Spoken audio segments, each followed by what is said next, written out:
Hello students, कैसे हैं आप लोग सभी। आई होप आप सभी अपनी पढ़ाई अच्छे से कर रहे हैं।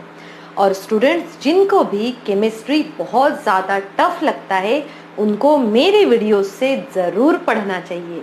तो देखिए आपको केमिस्ट्री कितनी इजी लगने लगेगी। तो चलो अब हम स्टार्ट करते हैं इसी चैप्टर का मेटल्स एंड नॉन मेटल्स। जैसे कि मैंने आपको पहले भी बताया है कि ये चैप्टर जो है 2 पार्ट्स में डिवाइड किया गया है।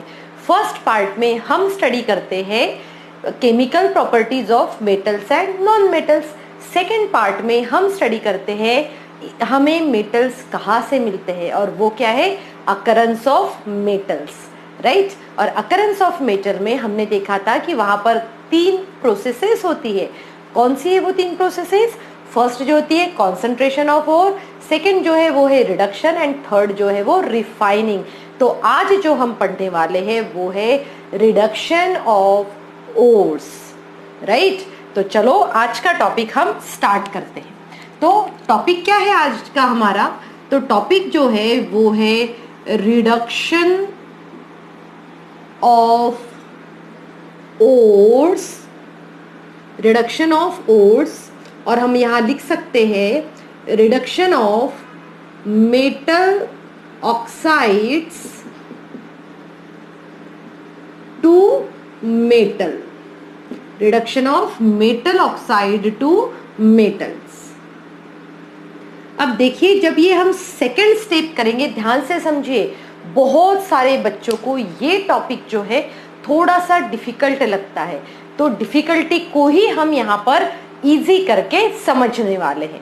ओके, तो सबसे पहले हमें क्या याद रखना है कि अभी हमने पहले स्टेप में क्या देखा था कि concentration of ore, enrichment of ore. It means हम ओर में से कौन से पार्टिकल्स निकालते हैं, याद आ रहा है या नहीं? हम ओर में से निकालते हैं गैंग पार्टिकल्स।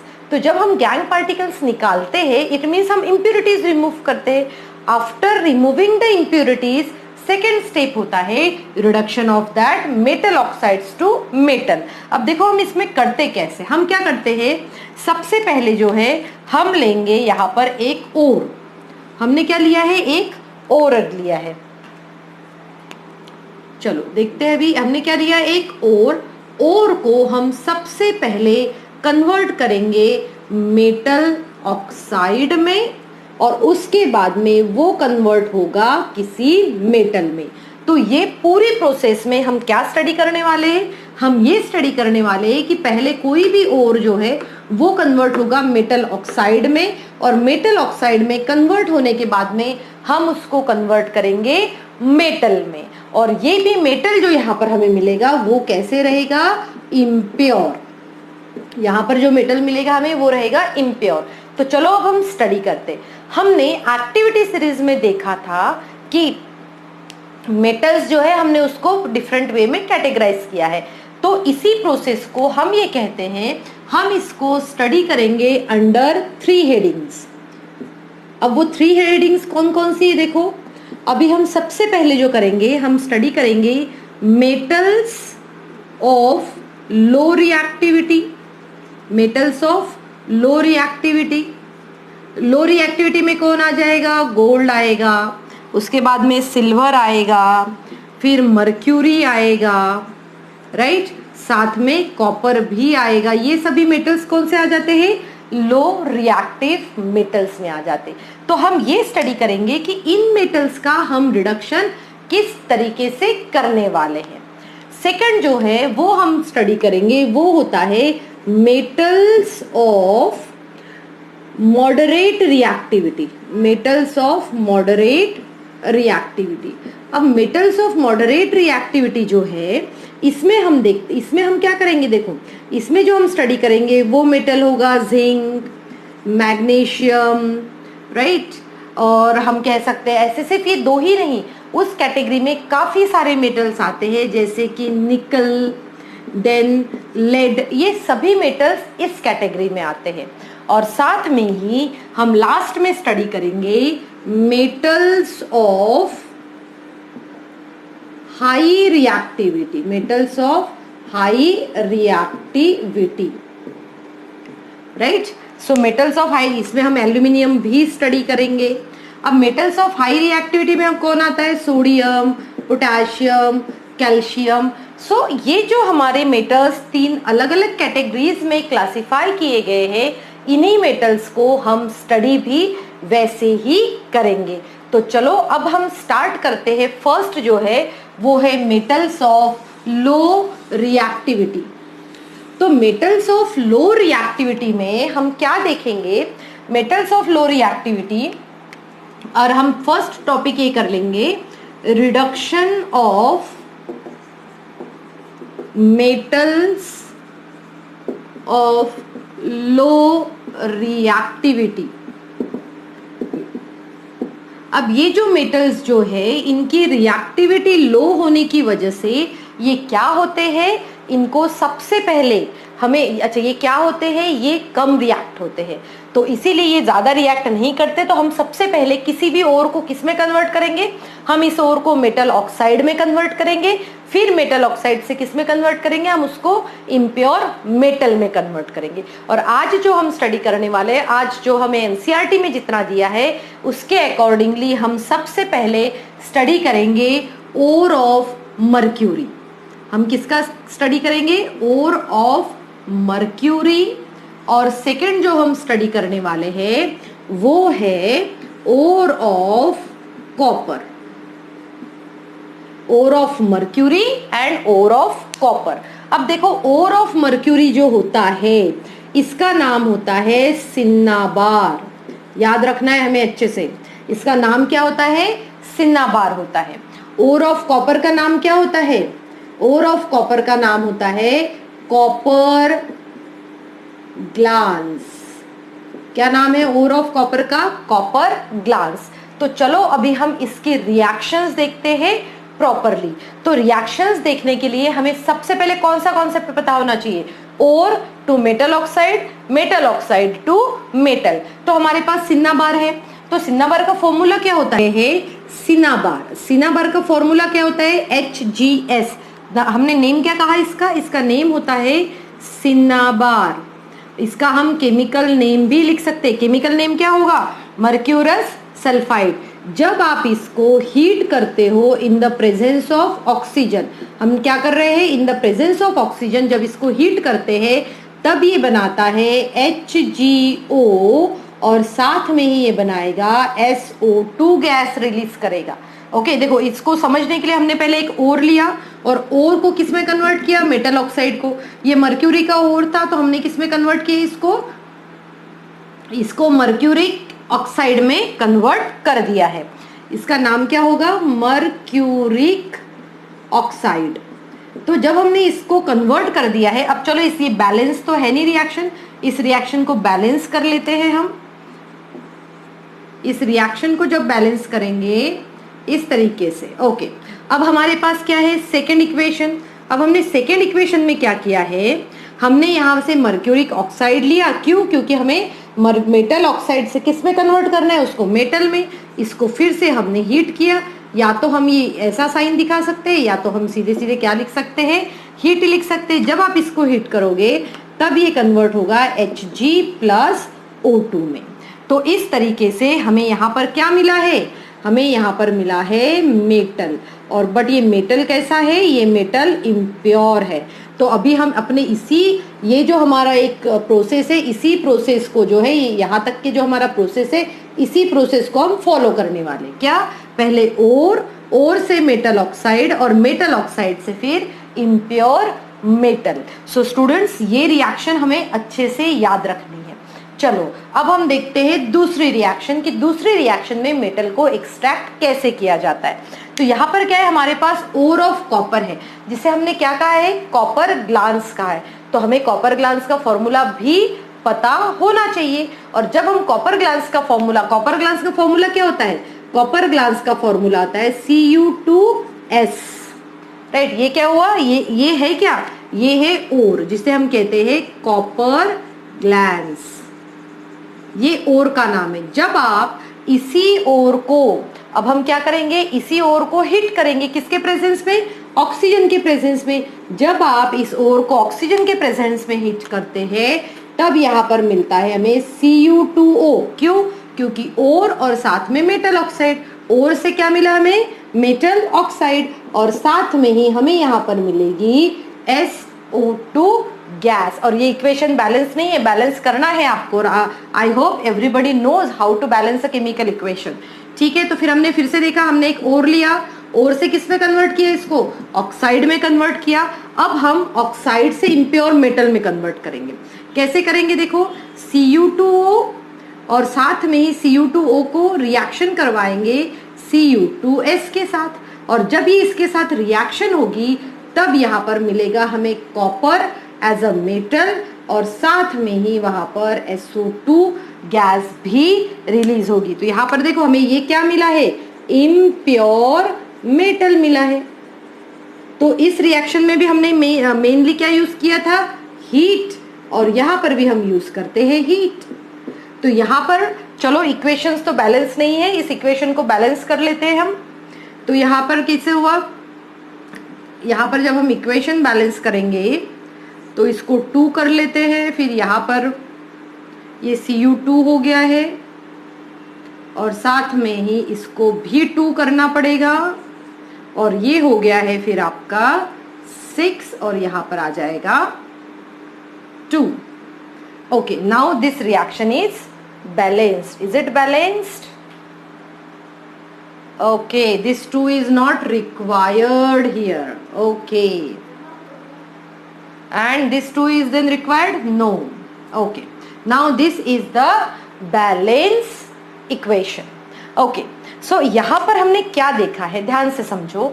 हमने यहाँ पर देखा कि एक को कॉपर का कोई ओर रहता है, कॉपर के ओर को हमने उसको हीट किया इन द प्रेजेंस ऑफ, किसके प्रेजेंस में, ऑक्सीजन के प्रेजेंस में, तब ये मेटल ऑक्साइड में कन्वर्ट हुआ, मेटल ऑक्साइड से ये कन्वर्ट हुआ है इम्प्योर मेटल में।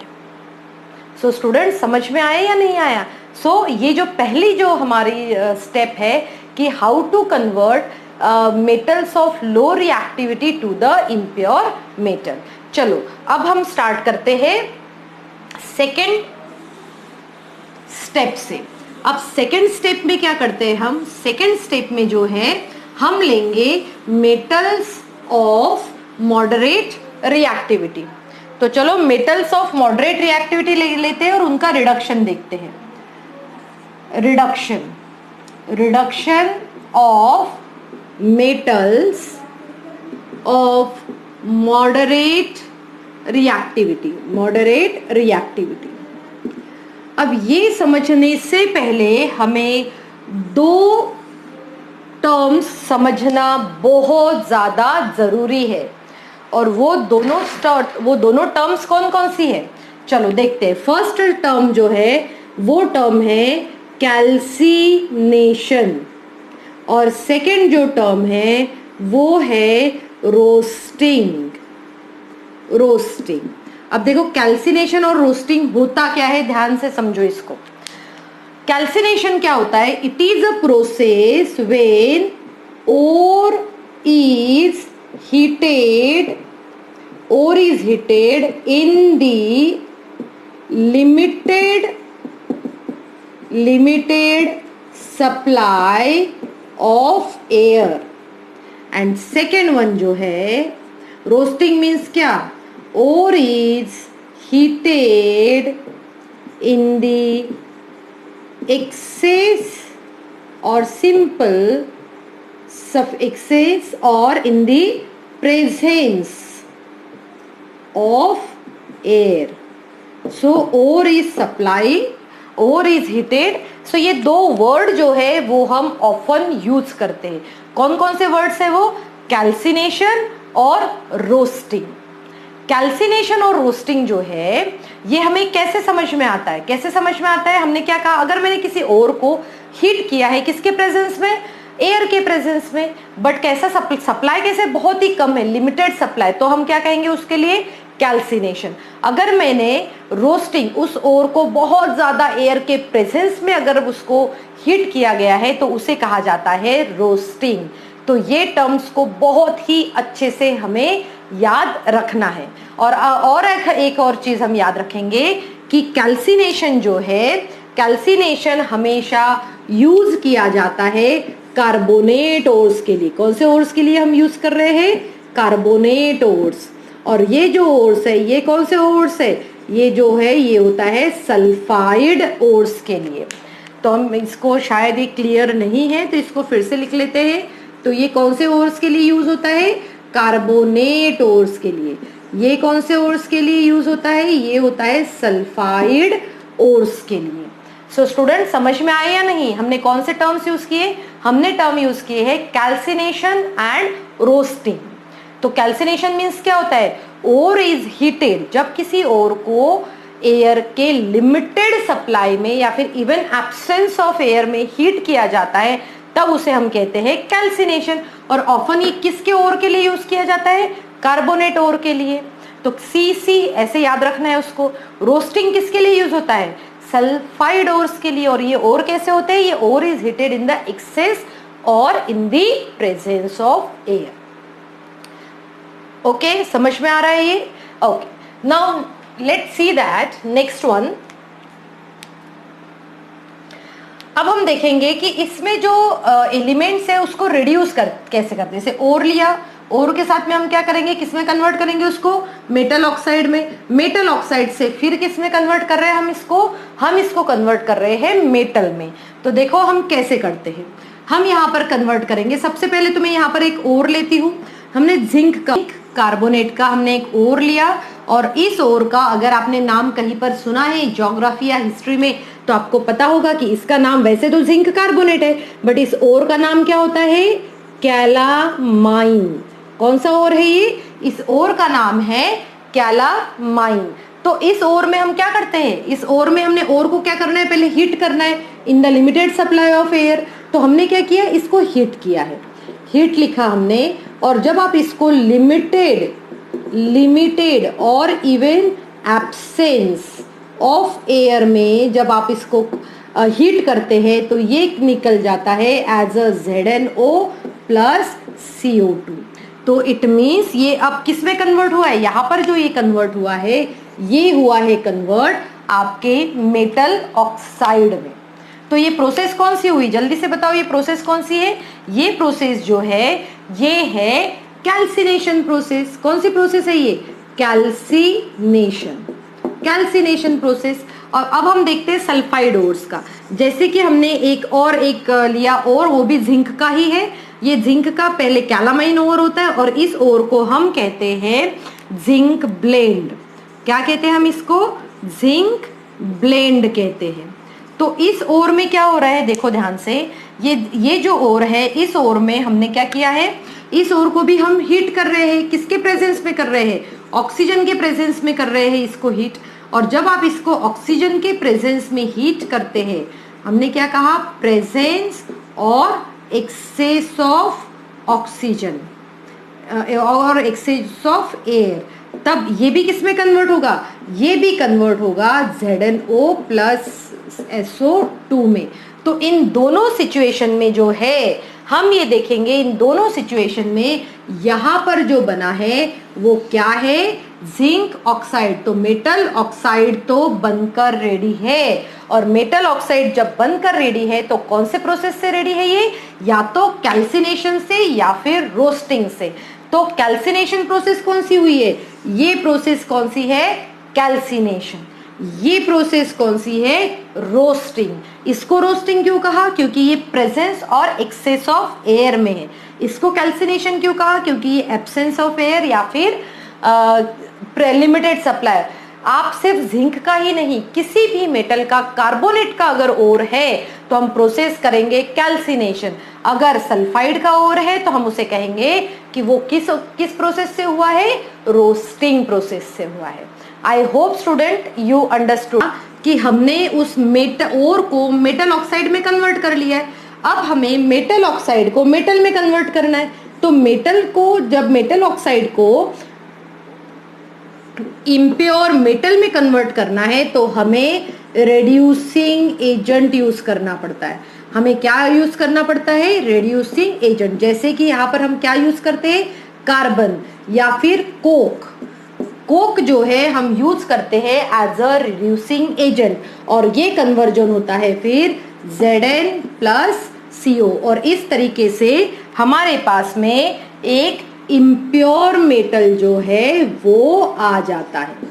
कौन आ जाता है हमारे पास? Impure metal according to the question. So अभी हमने इस सेकेंड प्रोसेस स्टेप में भी क्या देखा, सब इसमें भी हमने पहले ओर लिया, उस ओर को through roasting and calcination, through roasting and calcination से हमने किस में कन्वर्ट किया? मेटल ऑक्साइड में। और जब मेटल ऑक्साइड में ये कन्वर्ट हो चुका है तब हमने इसको एक रेड्यूसिंग एजेंट यूज करके हमने उसको किस में कन्वर्ट किया है? इम्प्योर मेटल में कन्वर्ट किया है। सो स्टूडेंट्स, समझ में आ रहा है या नहीं आ रहा है ये? ओके, अब देखो, अब यहाँ पर क्या होता है, यहाँ पर हमने जैसे कोक लिया है, इस कोक के अलावा हम और भी कुछ रेड्यूसिंग एजेंट ले सकते हैं। अब हम रेड्यूसिंग एजेंट कौन से ले सकते हैं, ये हमारे लिए एक नोट है। सो हम ये नोट में लिखेंगे कि reducing agent,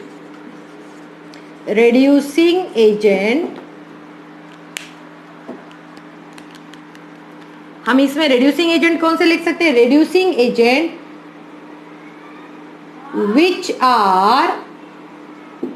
which are highly reactive। तो हम इसमें क्या कर सकते हैं, हम ऐसे भी कुछ एजेंट्स ले सकते हैं जो कि उस पर्टिकुलर ऑक्साइड से क्या हो? हाईली रिएक्टिव हो। और इसको समझने के लिए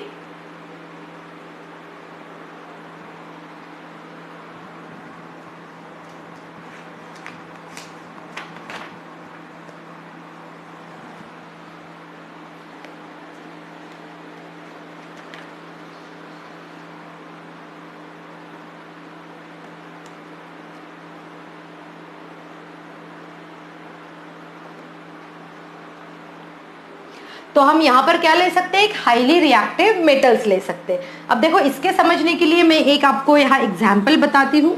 एग्जाम्पल क्या है वो? एग्जाम्पल में हम ये एग्जाम्पल लेंगे, जैसे कि हमारे पास MnO2 है, ठीक है, इसका नाम क्या होगा? Manganese oxide. मैंगनीज ऑक्साइड की रिएक्शन जब आप एल्यूमिनियम से करवाते हो, एल्यूमिनियम क्या है? मैंगनीज से हाईली रिएक्टिव है, तो ये क्या करेगा वर्क? ये करेगा एज अ रिड्यूसिंग एजेंट, और फिर जो है ये कन्वर्ट करेगा, ये जो है इसको रिड्यूस करके लाएगा Mn में, और साथ में Al2O3 जो है ये निकल जाएंगे। ठीक है, हम इस रिएक्शन को बैलेंस भी कर सकते। तो हमने ये कहा कि हम वो सभी रिड्यूसिंग एजेंट यूज कर सकते हैं जो कि गिवन मेटल से थोड़े से हाईली रिएक्टिव हो। तो जरूरी नहीं है कि हर बार कोक ही यूज करना है या कोल ही यूज करना है, हम हाईली रिएक्टिव मेटल भी यूज कर सकते हैं। अब देखो, अभी हम जो है यहाँ पर एक रिएक्शन स्टडी करेंगे, और वो reaction one of the most important reaction है जब भी ये टॉपिक पढ़ाया जाता है और या जब भी ये टॉपिक का क्वेश्चन एग्जाम में आता है। और वो रिएक्शन कौन सी है? वो रिएक्शन है थर्माइट रिएक्शन। कौन सी रिएक्शन है वो? Thermite reaction. अब ये रिएक्शन को ध्यान से समझो कि क्या है इस रिएक्शन में। अब थर्माइट रिएक्शन में क्या हो रहा है, देखो ध्यान से।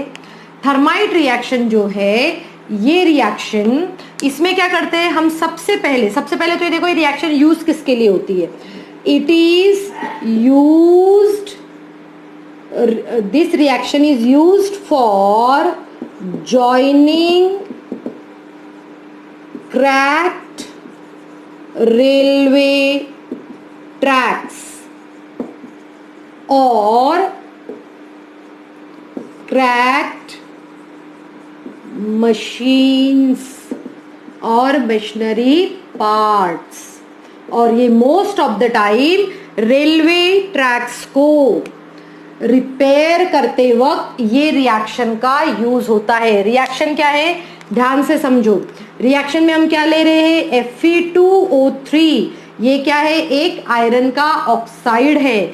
जब इस आयरन ऑक्साइड का रिएक्शन करवाते हम एल्यूमिनियम के साथ, मेटल ऑक्साइड की एल्यूमिनियम के साथ रिएक्शन करवा रहे हैं, तो यहाँ पर क्या होता है? आयरन जो है ये हमें किस फॉर्म में मिलता है? ये हमें मिलता है मोल्टन फॉर्म में, प्लस यहाँ पर फॉर्म होता है Al2O3, और साथ में ही इस रिएक्शन में हमें हीट बहुत ज़्यादा क्वांटिटी में मिलती है, और इसीलिए ये जो आयरन हमें मिलता है ये हमें मोल्टन स्टेट में मिलता है। तो रिएक्शन हमारी वही है, मेटल ऑक्साइड को हमने रिएक्शन करवाया to convert it into metal, that is impure. अब आप कहोगे कि reaction is to join the railway tracks में कैसे होता है? अब क्या होता है कि जहां पर रेलवे ट्रैक्स जो है, जहां पर थोड़ा सा क्रैक है, वहां पर इस तरीके की रिएक्शन करवाई जाती है, जिससे क्या बनता है, वहां पर आयरन मेटल बनता है, और वो मेटल उस टूटी हुई जगह पे या क्रैक्ड पार्ट में फिल किया जाता है, और ये एक बहुत ही इंपॉर्टेंट रिएक्शन है। सो स्टूडेंट, इसको बार बार लिख लिख कर आपको देखना है और समझना है कि ये रिएक्शन क्या होता है, क्योंकि इसके ऊपर बहुत सारे क्वेश्चंस बन सकते हैं। ओके,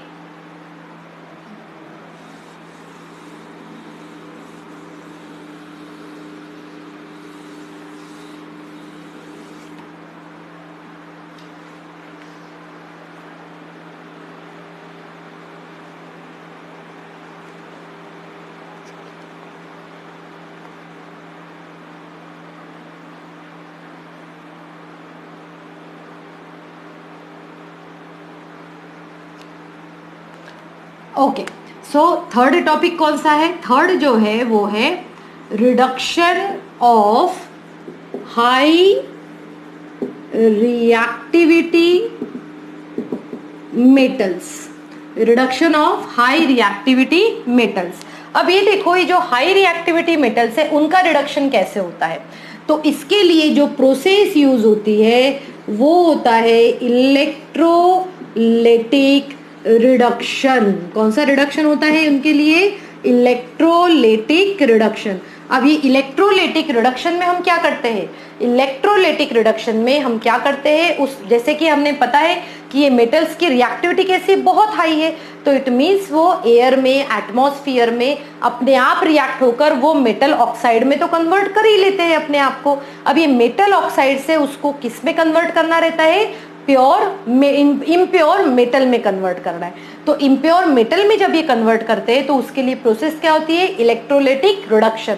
और इलेक्ट्रोलाइटिक रिडक्शन इट मींस हमने इलेक्ट्रोलिसिस प्रोसेस स्टडी किया है, जिसमें क्या रहते हैं? 2 रॉड्स रहते हैं, और उन 2 रॉड्स में हम क्या, एक कैटायंस होता है, एक क्या होता है? एनोड होता है और एक कैथोड होता है, और वहां पर उनके पर्टिकुलर मेटल आयंस जो है जाके स्टिक हो जाते हैं। और इस प्रोसेस का डिटेल्ड स्टडी जो है वो आप क्लास 12th में करते हैं, और क्लास 10th में जब भी क्वेश्चन आता है इसके ऊपर तो वो पूछते हैं आपको इलेक्ट्रोलाइटिक रिडक्शन जो है वो किसके लिए यूज होता है? तो हम क्या कहेंगे? Metals of high reactivity. तो स्टूडेंट्स, आई होप आपको ये तीनों कॉन्सेप्ट्स बहुत ही अच्छे से समझ में आ गए होंगे, और अगर आपको समझ में आ गया अच्छे से तो मेरे चैनल को सब्सक्राइब करना, लाइक करना और शेयर करना बिल्कुल भी नहीं भूलना है। Thank you students and have a good day ahead.